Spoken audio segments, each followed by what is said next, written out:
El corazón de la materia, Abelardo Hernández. Capítulo 4. La mente de Dios.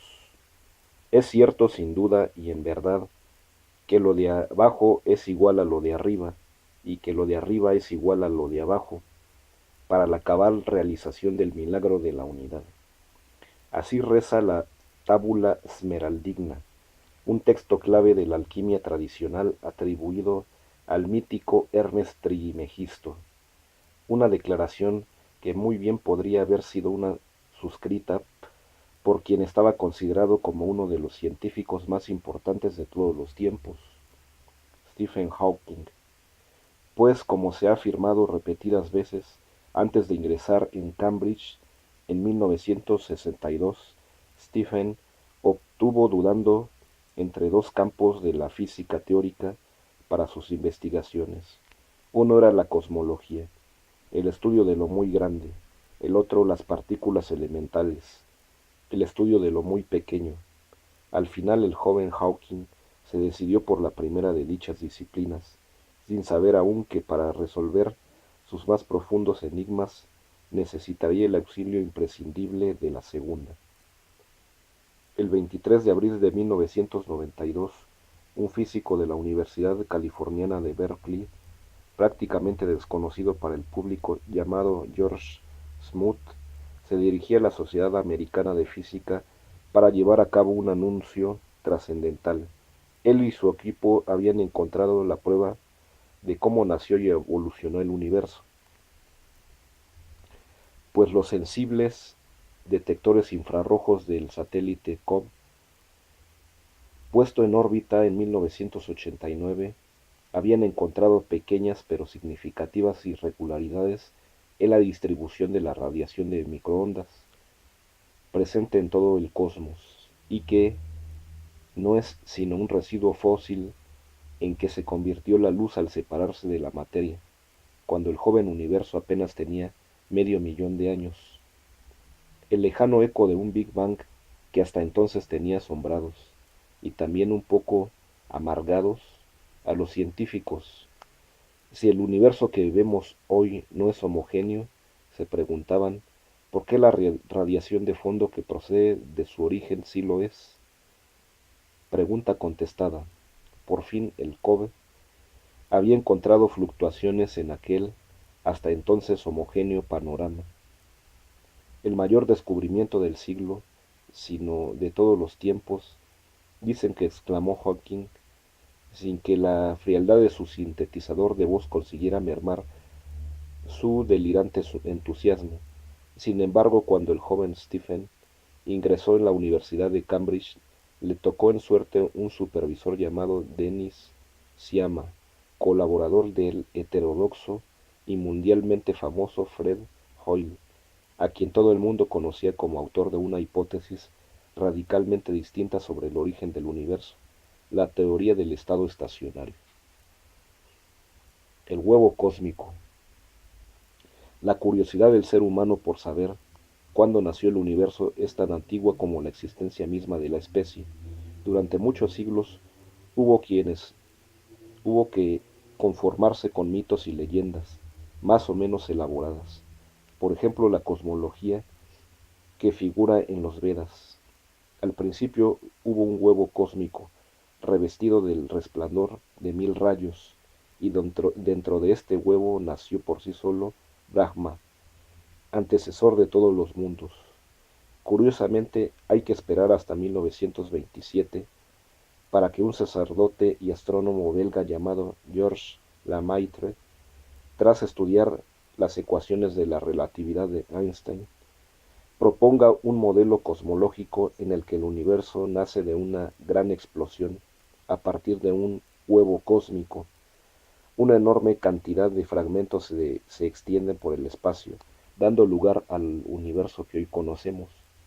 El físico George Gamow hace suya esta teoría e incluso se arriesga a hacer una predicción. Si el universo ha tenido un origen semejante, el enorme resplandor producido miles de millones de años atrás actualmente debe haber perdido buena parte de su energía, aumentando su longitud de onda. de modo que ahora debería aparecer con el aspecto de un fondo uniforme de microondas. En fin, que las observaciones también parecen corroborar tal hipótesis, y en 1929 el astrónomo norteamericano Edwin Hubble observa que todas las galaxias, incluyendo la nuestra, parecen alejarse entre sí, señal clara de que el universo se halla en una fase de expansión. ¿Está creando Dios el universo a cada instante? Pero no todo el mundo estaba tan seguro. Años atrás, este astrofísico de Cambridge llamado Fred Hoyle, conocido por sus heterodoxos y frecuentemente escandalosos planteamientos, tenía sus propias ideas sobre el universo.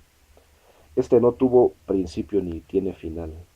Su densidad se ha mantenido siempre constante, para compensar la materia que huye hacia los confines del universo en esas galaxias errantes. En alguna parte debe estarse creando igual cantidad de materia, a un ritmo constante. ¿Materia brotando de la nada? En todo caso, un fenómeno que jamás se había observado. Pero según Hoyle, se trata de un acontecimiento prácticamente indetectable. Los cálculos indican que para que el balance se mantenga equilibrado, basta con que nazca un átomo de hidrógeno por kilómetro cúbico de espacio cada siglo. A esa velocidad, ironiza otro científico, la verdad es que el genio creador del universo no debe fatigarse demasiado. Para contrarrestar las ácidas críticas, Hoyle bautiza irónicamente la hipótesis de Gamow como el Big Bang, pero la denominación no surte el efecto destructivo que Hoyle pensaba. Deportivamente años después, el viejo Hoyle comenzó a mostrarse orgulloso por la paternidad de un término que al final se hizo tan popular para los científicos como entre los profanos. Naturalmente, como alumno de Hoyle, Denis Sciama no podía sino defender la teoría del estado estacionario, claro que con un cierto cinismo típicamente británico, pues su conversión vino dada no tanto porque creyera en ella, como, como porque la encontraba tan atractiva que deseaba que fuera cierta, pero en poco tiempo se acumularon demasiados argumentos en contra. Por fin, en 1965, de forma puramente accidental, los científicos Penzias y Wilson descubren el tan buscado fondo de microondas cuyas fluctuaciones el COP detectaría casi 30 años después. El origen y destino final del universo ya era un tema a debate en tiempos de Einstein. Cuando éste aplicó sus propias teorías a la evolución del universo, se encontró con que éste solo le cabía elegir entre dos alternativas, expandirse o contraerse. Pero él creía que un universo estático, así para corregir artificialmente las ecuaciones, se sacó de la manga una constante cosmológica, de la que años después dijo que había sido el mayor error de su vida. Pero el físico y matemático ruso Alexander Friedman no tenía tales prejuicios, así que a partir de las teorías relativistas llegó a la conclusión de que el universo realmente debía expandirse. Como ya hemos visto, las pruebas le dieron la razón. Ver más adelante las confrontaciones entre las teorías de Hawking y las de Einstein. Un genio llamado Hawking. En 1965 Hawking estaba tratando de obtener su doctorado, cuando tuvo conocimiento de las maquinaciones de un matemático experto en relatividad llamado Roger Penrose. Según Hawking, Penrose demostró que una estrella que se colapsa bajo su propia gravedad está atrapada en una región cuya superficie se reduce a cero, y lo mismo debe ocurrir en su volumen, de manera que la densidad de materia y la curvatura del espacio-tiempo se hacen infinitas. En otras palabras, se obtiene una singularidad contenida dentro de una región del espacio-tiempo, llamada agujero negro. De pronto Hawking tuvo una idea y le dijo a Sciama: me pregunto qué ocurriría Si aplicara, si aplicara usted la teoría de la singularidad de Roger a todo el universo, el resultado final fue la publicación en 1970 de un artículo conjunto de Penrose y Hawking, el cual probaba que el universo comenzó con una singularidad como la del Big Bang. Cuando se habla de Big Bang es inevitable pensar en una especie de diminuto punto del cual por medio de una gigantesca explosión brotaron la materia y la energía que se extendieron por el espacio hasta formar el universo. Pero es un concepto equívoco. Según esta hipótesis, al principio no existía nada, ni siquiera un espacio vacío. Fue de y en esa singularidad donde nacieron el tiempo y el espacio, y fue el espacio el que se expandió, arrastrando en su seno a la materia y la energía. Por eso carece de sentido preguntar qué había antes del instante cero. Nada, y ni siquiera había un antes, pues el tiempo no existía aún. O sí, el mismo Hawking se divierte en sus rápidos cambios de rumbo. Resulta irónico, dice en la actualidad, que al haber cambiado mis ideas esté tratando de convencer ahora a los físicos de que no hubo en realidad singularidad al comienzo del universo.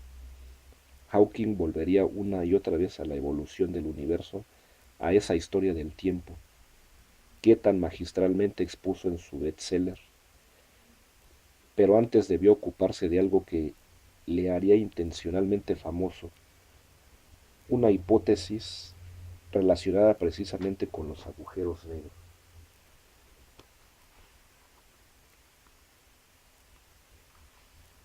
Hawking y los agujeros negros. ¿Qué es un agujero negro? Pues es una primera aproximación. Se trata de una estrella supercondensada.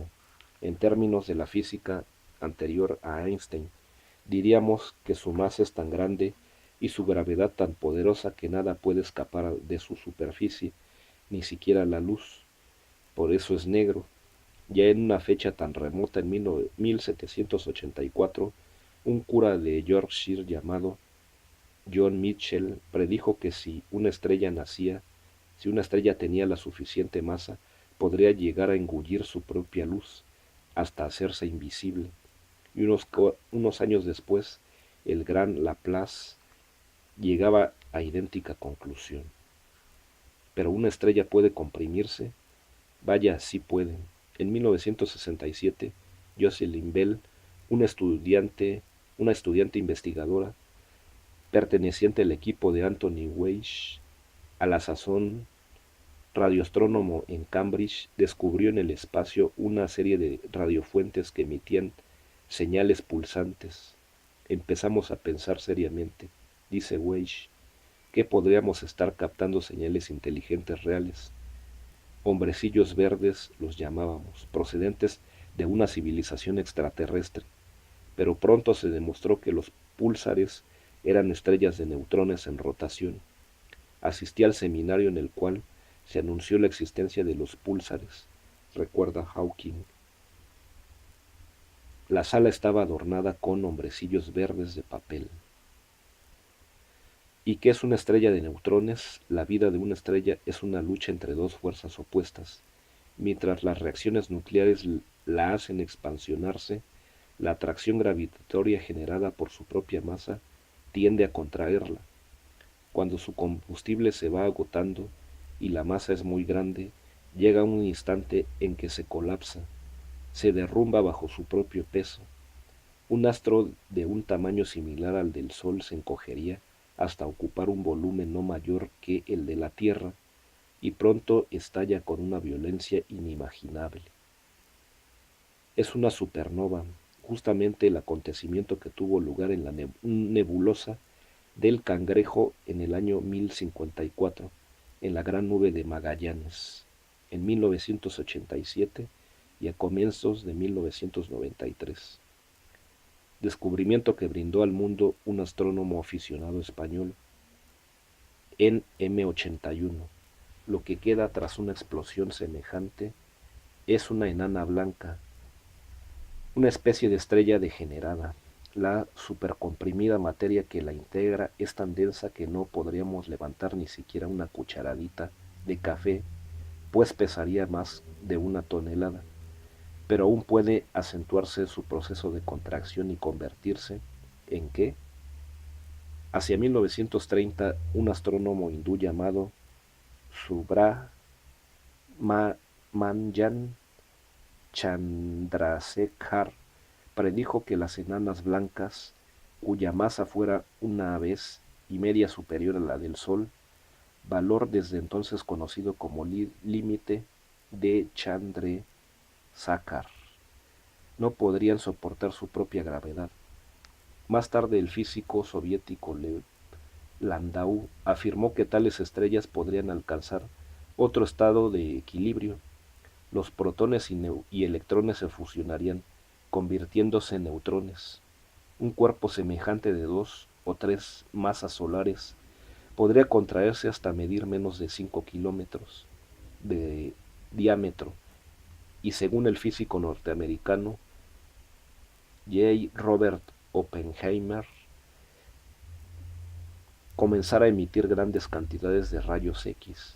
Cuando los púlsares fueron descubiertos por Bell, el astrónomo Thomas Gold afirmó que se trataba de estrellas de neutrones, cuya enorme densidad les impedía desintegrarse a pesar de girar sobre su eje a fantásticas velocidades, hasta 640 revoluciones por segundo, mientras emitían aquellas señales pulsantes de radio.